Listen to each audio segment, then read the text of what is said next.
자기의 마음을 제어하지 아니하는 자는 성읍이 무너지고 성벽이 없는 것과 같으니라.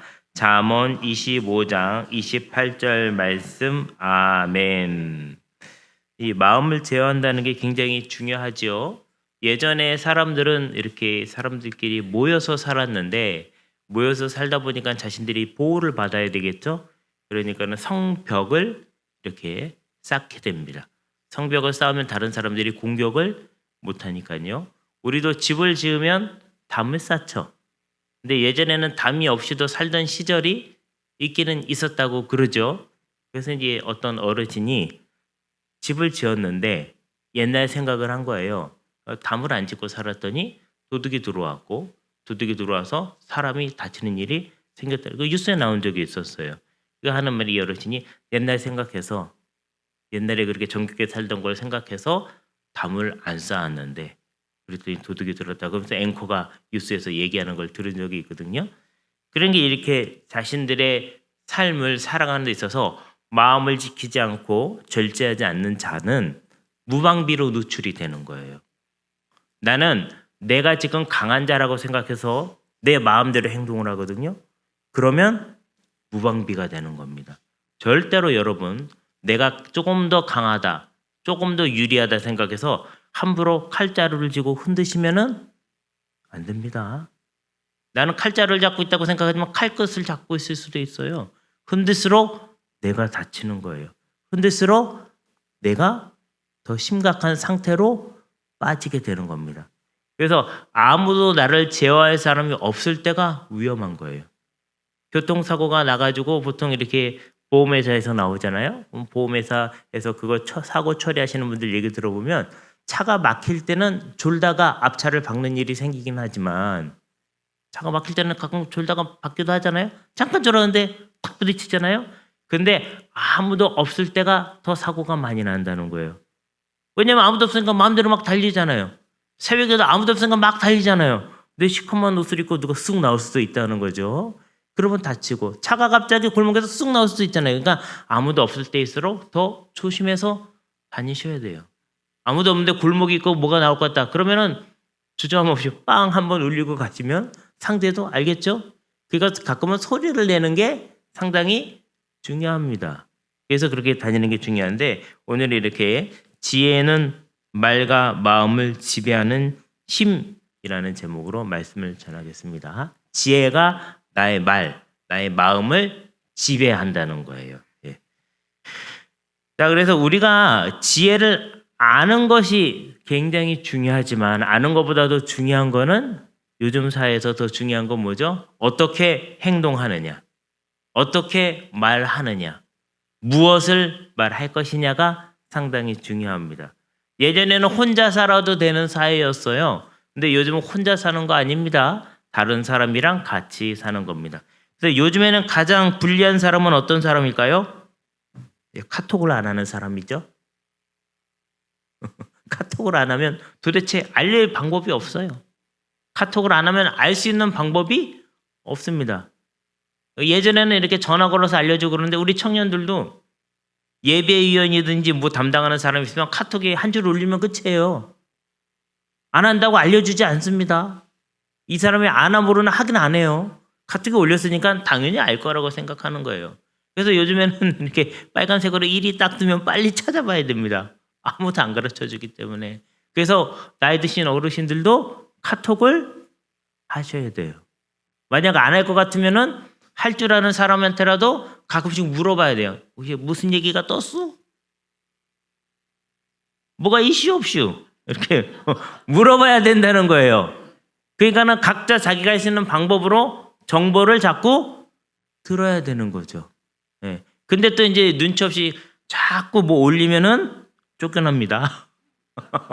적당히 해야 돼. 남들이 하는 만큼만. 그리고 지금 무슨 얘기 하나 잘 보고 눈치껏 해야 돼. 막 중요한 얘기 올렸는데 반대되는 얘기를 내가 갖다 올리면은 뭔가 분위기가 싸하죠. 예, 그러니까 그런 거 조심을 해야 되는데 그러면 오늘 어떻게 하면 이렇게 지혜로 나의 말과 마음을 지키겠느냐. 첫째로 오래 참는 말이 권세자를 감동시킨다라는 것입니다. 가끔은 참으셔야 돼요. 또 오래 참으셔야 됩니다. 15절의 말씀 같이 보겠습니다. 15절 시작. 오래 참으면 관원도 설득할 수 있나니 부드러운 혀는 뼈를 꺾느니라. 네. 오래 참는다는 거예요. 오래 참는다는 것은 노하기를 더디하고 인내를 갖게 된다는 거예요. 어저께 제가 주일날이잖아요. 그러니까 주일에 이제 시작하는데 그렇게 배가 고프죠. 그래가지고 이렇게 버거킹에 가가지고 뭘 하나 사 먹고 앉아 있는데 어떤 아저씨가 왔는데 자기가 뭘 샀는데 정립이 안 됐대요. 그러면서 그 알바생한테 막 뭐라고 그러고 있더라고요. 근데 이게 처음에는 이제 이게 들었어요. 아 그래, 이 정립을 했는데 안 돼서 좀 기분이 나쁘겠구나. 근데 얘기가 한두 마디를 해야지 사람이 이해를 하지. 막 얘한테 큰 소리를 치는 거예요. 자기 딸 같은 애한테. 그래서 아니 이 중년의 신사가 점잖게 얘기해도 다 알아듣는데 그 뭐 정립해봐야 그 얼마나 쌓인다고. 그걸 가지고 아침부터 어린애를 붙잡고 얘기하니까 너무 보기가 안 좋더라고요. 저도 앉아서 조금 이렇게 평안을 누리고 와야 되는데 전혀 평화롭지 않았어. 그래서 커피만 들고 오는데 또 우리 장로님은 저를 보고 아주 편안한 마음으로 오십니다. 그러시더라고요. 그래서 아 우리 장로님의 마음이 평안하고 나는 그 아저씨의 그 잔소리에 전혀 영향을 받지 않았구나. 이렇게 생각하면서 왔습니다. 여러분 오래 참으셔야 돼요. 참으면 해결책이 생깁니다. 예. 아 거기 젊은 사람이 없었기에 만정이지 젊은 사람이 있었으면 그 아저씨는 유튜브 스타가 될 뻔했어요. 누가 찍어서 올리면요. 요즘에는 금방 조회수가 올라가고 댓글이 올라가고 여러분의 자녀한테 전화 올 수 있습니다. 엄마 거기 가서 그렇게 했어? 어떻게 알았냐? 엄마 스타야. 제가 하고 싶은 얘기는 뭐냐면 어디 가서 부당한 일을 당해도 참아라 이런 얘기를 하는 게 아니라 여러분의 의사의 표현을 화내지 않고 표현할 수 있잖아요. 상대방이 어떻게 하든지 날 도와주려고 할 거란 말이죠. 근데 우리는 어려운 시절을 살아왔어요. 왜냐하면 그렇게 화를 내지 않으면 내 표현을 하지 못하는 시기를 살아온 거예요. 그러니까 화내는 게 습관이 된 거예요. 그러니까 화부터 내고 봐요. 큰 소리부터 내고 보는 거예요. 아 근데 좀 그 아저씨가 막 걱정됐어요. 왜냐면 딱 보니까 혈압이 높아 보이시던데 그렇게 화내다가 쓰러지면 어떡하시려고 그래요. 자기만 손해죠. 절대로 그러시면 안 된다는 거예요. 제가 이 얘기를 하는 거는 이런 상황을 보고 기분이 나빠서 그렇게 얘기하는 게 아니라 성경에 보니까 나와 있잖아요. 오래 참으면 관원도 설득할 수 있나니. 그래서 관원이라는 건 뭐죠? 이 사람들은 행정적인 일들을 하는 사람이에요. 행정적인 일을 하는 사람은요. 누가 손해를 보든지 말든지 사실은 상관이 없어요. 자기 법대로 하면 되잖아요. 법대로 하면 책 잡힐 일이 없는 사람들이잖아요. 그런데 법대로 하는 사람도 조용히 기다리고 자신의 의견을 화내지 않고 표현하는 사람에게는 들어준다는 거예요. 네. 여러분 우리 교인들이 다른 사람보다 조금 더 낫다는 소리 들으려면 어떻게 해야 돼요? 교회에서 자꾸 법 따지지 마세요. 법이 중요한 게 아니에요. 아, 목사님 하나님 말씀 법인데 법대로 살아야 되는 거 아닙니까?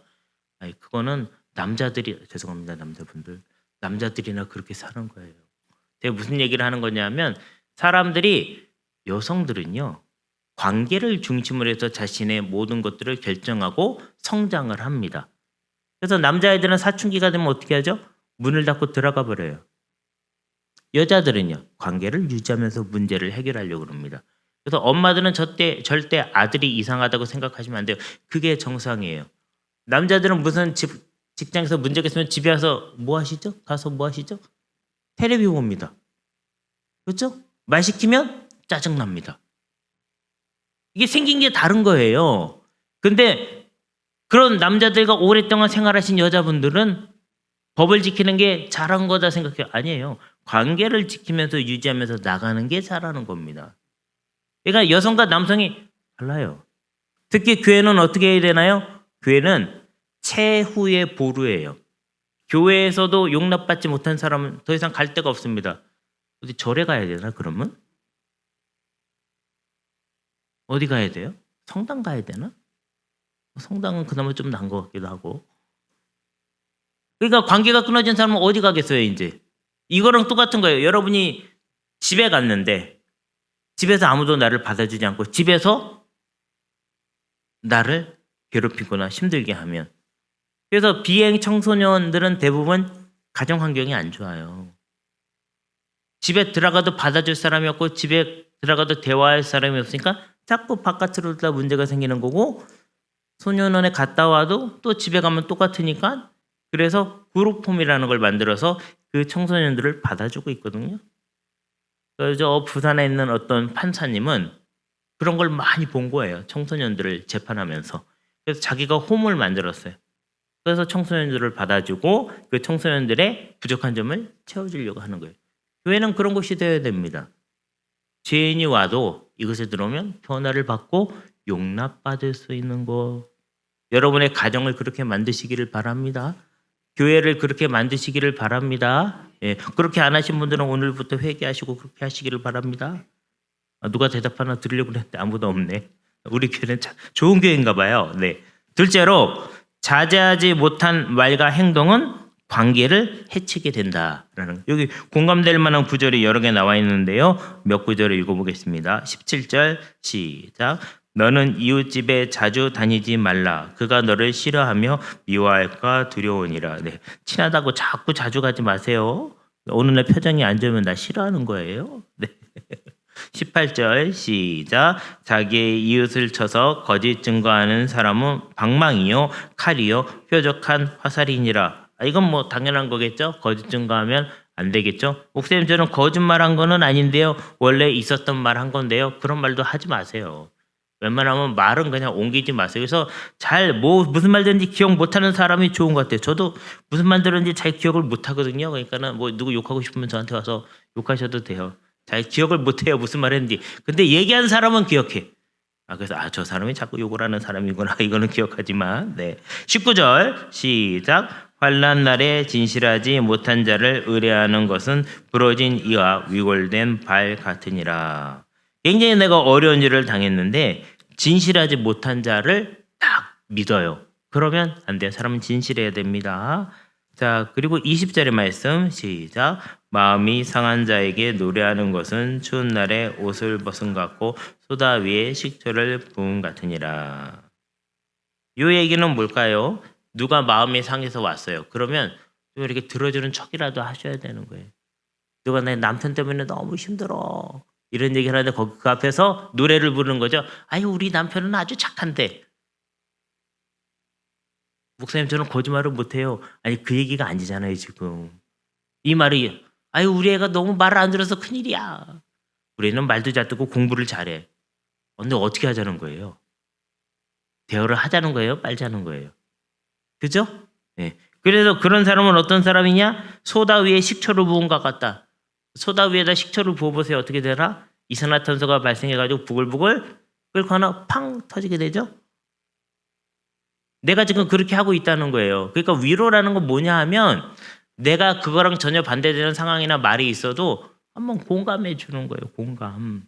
감정과 공감은 다른 거예요. 감정은 나 혼자 누리는 거고, 공감은 다른 사람과 같이 가지는 거예요. 공유하는 거예요. 공유한다라는 건 뭐죠? 우리가 지금 여기 이렇게 예배실을 공유하고 있잖아요. 그리고 지금 말씀을 듣고 있잖아요. 그러면 누가 이렇게 말을 듣다가 생각나는 게 있어도 지금 얘기하시면 안 되는 거죠. 그죠? 왜냐면 다른 사람 설교를 듣고 있는 중 아니에요. 가끔 그래서 물어보면은 한마디 하면 되는데 거기 계속 얘기하시는 분도 있어. 그러면 어떻게 나는 이게 고민하면서도 그래 또 들어야죠. 그런 것처럼 이 마음이 상한 자에게 노래하는 것은 하면 된다, 안 된다? 안 된다. 때로는 공감해 줄 필요가 있다라는 말씀을 드리는 겁니다. 그래서 이렇게 자제하지 못하는 말과 행동은 관계를 해친다. 누가 친했는데 어느 날 보니까는 표정이 안 좋다. 인사를 잘 안 하는 것 같다. 왠지 살짝 날 피하는 것 같다. 그러면 내가 그 사람은 기분 나쁜 일이 있는데 나 혼자 좋다고 깨춤을 춘 겁니다. 그러시면 안 됩니다. 네. 셋째, 자기 통제는 성을 지키는 성벽과 같다. 아까 읽은 말씀이죠. 샤우팅한 말씀 28절 같이 읽겠습니다. 시작. 자기의 마음을 제어하지 아니하는 자는 성읍이 무너지고 성벽이 없는 것과 같으니라. 무방비 상태가 된다고 말씀을 드렸죠. 또 26절 한번 볼까요? 26절 같이 읽겠습니다. 시작. 의인이 악인 앞에 굴복하는 것은 우물이 흐려짐과 셈이 더러워진과 같으니라. 자, 의인은 악인에게 굴복을 해야 된다는 소리입니까? 하면 안 된다는 소리입니까? 하면 안 된다는 소리죠. 그러면 여기서 잘못한 게 의인입니까? 악인입니까? 네? 악인이 잘못한 거예요? 그러니까는 사기를 당한 사람보다 사기를 친 사람이 나쁘다 이런 얘기하는 거죠 지금. 그렇죠? 사기는 왜 당했을까요? 네? 어리석어서요? 내가 안 당한 일이라고 이제 막 말을 하는 거죠 지금. 자, 사기를 치는 사람도 나쁘지만 사기를 당한 사람도 뭔가 빌미를 줬겠죠? 네. 절대로 그러시면 안 되는 거죠, 그죠? 그 자리에 갔다든지 그 사람과 오래 대화를 나눴다든지 얘기를 듣다 보니까 솔깃한 뭐가 있었던 거죠. 사기를 당하게 된다는 거예요. 가서 딱 길이 아니면 안 가면 되죠. 그죠? 이단 종교가 어떤지 한번 목사님 예배에 가봤습니다. 뭘 가르치나 성경 공부에 가봤습니다. 이거 자체가 문제가 있어 보이지 않아요? 그렇죠? 사람들이 하도 재밌다 그래서 쫓아가 봤습니다. 왜 쫓아가요? 교회도 아닌데. 그죠? 그러니까는 이런 여러 가지 상황들 속에서 내가 뭔가 빌미를 줬다는 거죠. 의인이 악인에게 굴복을 했대요. 의인과 악인이 만난 상황부터 이상하지 않아요, 벌써? 그리고 악인이 아무리 강하게 해도 의인은 하나님의 뜻대로 살아간 사람인데 악인에게 굴복할 일이 없죠. 그럼 바로 이 상황부터가 이상하다 그거예요. 절대로 술을 마셔도 유혹을 안 받습니다. 그래서 술자리 맨날 가서 앉아있어. 문제가 있겠죠. 저는 여자를 보기를 돌같이 하기 때문에 아무 일도 없습니다. 그러면서 맨날 밤에 늦게 돌아다녀. 문제가 생길 가능성이 높아지죠? 그런 거예요. 네. 우리가 보통 이제 도덕을 이제 배우잖아요. 도덕. 제가 도덕과 교생이었거든요. 배우면은 도덕 점수가 높은 사람은 도덕적인 사람이냐? 이런 문제가 있어요. 문제 중에 그런 문제가 아주 고전적인 문제인 게 그러면 도덕 점수가 높은 사람은 도덕적일 가능성이 높다라고 얘기를 해요. 그 얘기는 뭐냐면 아니까 행동할 가능성이 높아진다는 거죠. 근데 실제로 행동을 안 할 수도 있으니까 높다 안 높다로 얘기 안 하고 높을 가능성이 있다. 이렇게 얘기하는 거예요. 여러분이 말씀을 잘 배우고 말씀대로 살면 하나님의 복을 가능성이 높아지는 거지 실제로 복을 많이 받는 거는 아닐 수도 있는 거예요. 무슨 얘기냐면 머릿속에 아는 게 실제 행동으로 이어져야 하는데 자기를 통제하는 문제는 또 별다른 문제가 될 수 있다는 것입니다. 그러므로 자신이 자제력을 갖는 것이 너무 중요한데 이 자제력은 어디서부터 오느냐? 하나님의 말씀으로 인한 지혜로부터 오게 된다라는 거예요. 여러분 아예 악인과는 자리를 같이 하지 마세요. 목사님 저는 그냥 가르쳐 주려고 앉아 있었던 건데요. 그건 내가 그 사람을 통제할 수 있다라고 생각하는 거잖아요. 나는 나만 통제하시면 돼요. 그 사람을 가르치려고 하는 순간 문제가 생기는 거예요. 손바닥을 계속 벽에다 이렇게 두드려봐요. 박수 소리가 나나? 안 나죠? 이렇게 서로 마주쳐야지 소리가 나는 거예요. 소리가 났다는 건 나도 똑같은 수준이라는 거예요. 죄송하지만 하지 마세요. 네. 그리고 하나님의 말씀대로 사시는 여러분 되시기를 주님의 이름으로 축원합니다. 그래서 말씀을 알고 배웠다면 이 말씀이 나에게 내면화가 돼야 돼요. 뭐냐면 이제 우리가 안 좋은 음식을 먹으면 어떻게 되죠? 먹으면 속에서 안 받아들이니까 바로 바깥으로 쫙 나오죠. 이걸 설사라고 부르더라고요, 보통. 네. 또는 토하죠. 왜냐면 몸에 있으면 안 좋으니까. 근데 좋은 음식을 먹으면 몸에서 흡수를 해가지고 어디 갔는지는 모르지만 쌓이게 되잖아요. 이런 걸 내면화라고 불러요. 말씀을 들었는데 다른 사람한테 이렇게 잘난 척하거나 가르쳐줄 때만 이게 튀어나오면 내면화가 된 게 아니에요. 토하거나 하는 거랑 똑같아요.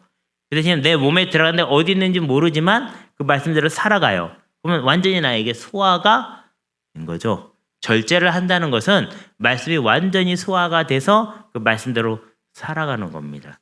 여러분 이렇게 살아가게 되시기를 주님의 이름으로 축원합니다. 그래서 오늘은 누구를 지켜야 된다고요? 나를 지켜라. 어떻게 지킨다고요? 하나님의 지혜로 지켜라. 근데 이 지혜를 자꾸 다른 사람을 통제하는 데 사용하면 아직 소화가 안 된 거다. 네. 오늘 말씀을 기억하시면서 우리 주여 한번 부르고 통성으로 기도하겠습니다.